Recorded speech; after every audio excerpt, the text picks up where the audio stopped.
আমরা দেখছি শামুক ধরা হচ্ছে পুকুর থেকে। সেই শামুকের সাথে অনেক মাছ চলে আসছে, আপনারা দেখতে পাচ্ছেন।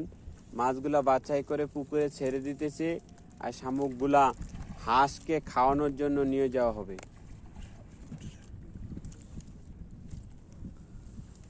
অনেক শামুক এখানে, তেলাপিয়া মাছ সহ অনেক মাছ রয়েছে এখানে।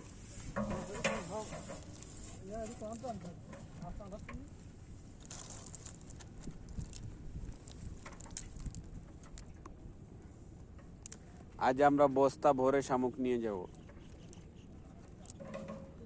শামুকে উচ্চ প্রোটিন রয়েছে।